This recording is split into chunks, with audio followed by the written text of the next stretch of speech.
The battle ignited with a brutal clash of claws against steel. Shadow soldiers, knights and mages molded from Hunter Sung's will, surged into combat, meeting the charging bears in a furious storm of fur and steel. Hunter Sung watched intently as the struggle unfolded, noting how every shadow that fell rose again, each revival draining more from his fatting mana. Then, without warning, the leader appeared. A colossal ice bear, whose massive frame made the others seem almost small. It rampaged through the shadow ranks with terrifying force, annihilating every last soldier and reducing Hunter Sung's mana to nothing. Only Igris remained. Hunter Sung called out his name, steady, unwavering, and the knight stepped forward, greatsword in hand. The moment their eyes met, both he and the bear lunged into motion. Igris leaped skyward, cleaving into the beast from shoulder to back in a single devastating arc. Landing atop its spine, he drove his blade deep, then moved with swift, fluid precision, cutting through both of the bear's legs in one seamless motion. The creature roared, rising for a final desperate strike. But that single movement exposed its neck.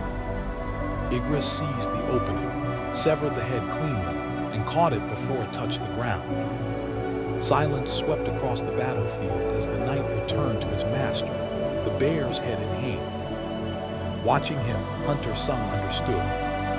If Igris had unleashed that full strength when they first fought, he never would have stood a chance. Only now, at his current level, did he stand beside Igris as an equal. Igris laid the head at his master's feet and bowed. Hunter Sung rested a hand on the knight's shoulder. "You've done well." Then he faced the corpses of the fallen bears. "Arise."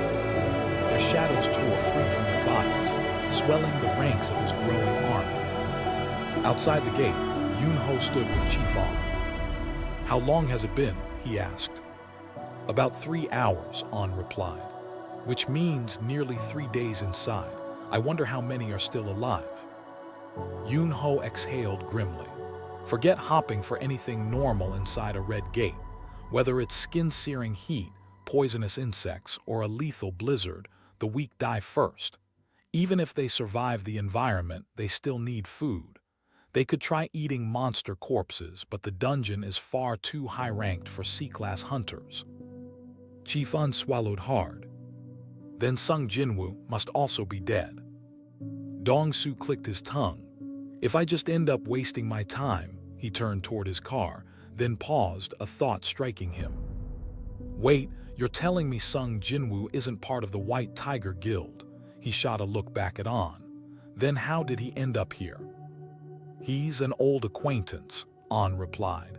He asked to participate in a C-rank raid, so I introduced him. The suspicion that flickered in the guildmaster's eyes was sharp enough to cut steel. Then there's nothing I can do, Dong Su said. But in the next instant, with S-rank speed, he was beside On, lifting him by the throat. That's what you thought I'd say. His voice sank low. I've always been good at finding interesting situations, and something about this stinks. Tell me the truth. What are you hiding? Before An could speak, Yunho strode forward and grabbed Dong Su's arm. Let him go. Dong Su smirked. Are you ordering me around? Someone playing guildmaster in his little backyard. Their auras collided, 2 S-ranks on the brink of a catastrophic clash. Inside the dungeon, despair had firmly taken root. Hunter Kim's axe and shield lay shattered. Before him, a hulking Yeti devoured the torn remains of his teammates. More Yeti gathered around him, hemming him in with silent, icy malice. Only one hunter remained alive beside him. But then from the shadows, an arrow flew, piercing the man's chest. Hayaki had arrived. Hayaki right after the Yeti, Kim muttered, shaking. See, Captain, the wounded hunter crawled toward him. An ice elf stepped from the darkness and drove a blade through the man's back, smiling, almost playfully at Kim. And that was all it took. Kim's courage shattered. He turned and fled, screaming. From behind Hayaki, another elf emerged. mounted on a towering horse, a cold and ruthless commander riding into the battlefield. After running until his lungs burned, Kim slowed to a staggered walk. Breath misting in the frozen air, he whispered excuses to himself, trying to justify his failure. When he stumbled upon a clearing filled with the corpses of a dozen dead bears, shock froze him in place. No way. Hunter Sung's team couldn't have done this. It had to be the Ice Elves. They must be close. Fear gripping him again, he bolted. Outside the dungeon, two S-ranks were seconds from unleashing devastation. Their auras poured out like a raging whirlwind, forcing everyone else to fall back. Yoon Ho revealed his claws. Dong Su raised his fist. They clashed, dust exploding across the field. Not too shabby, Dong Su said. But the strike had never reached its mark. Wu Jin-chul stood between them. To be able to stop us, Dong Su muttered. Wu Jin-chul replied calmly, "If both of you hadn't reduced your strength in time, I would have lost both arms." He turned to Dong Su.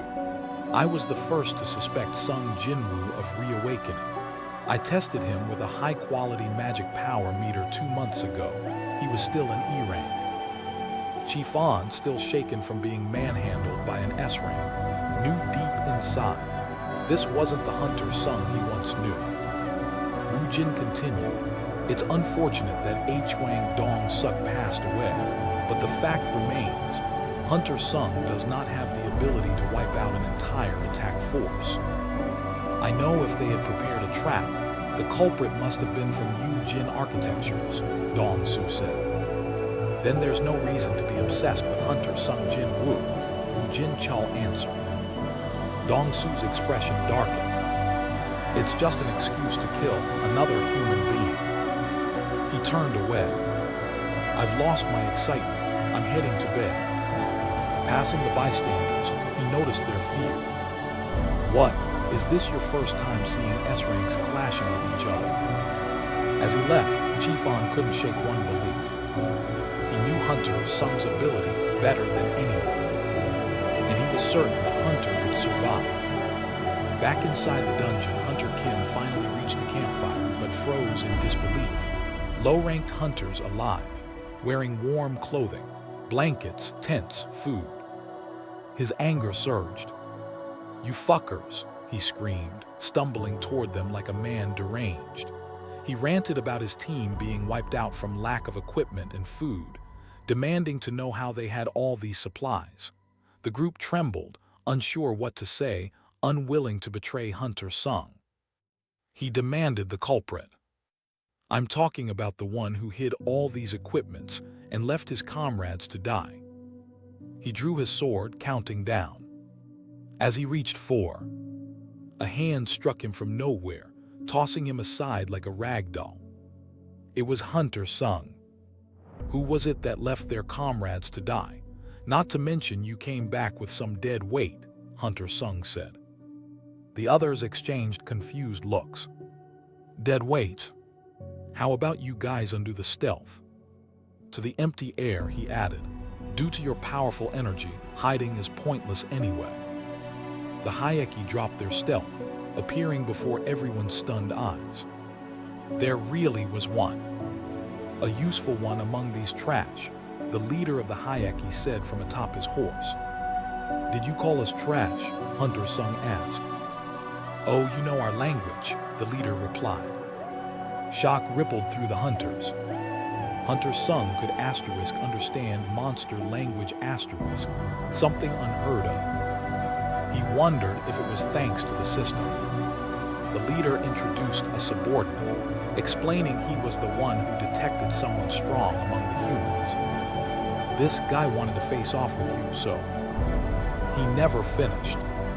Hunter Sung had already cleaved off the elf's head. "Anything else to say?" Jinwoo asked. The leader stared at him, then grinned, wicked and thrilled. "You're amusing.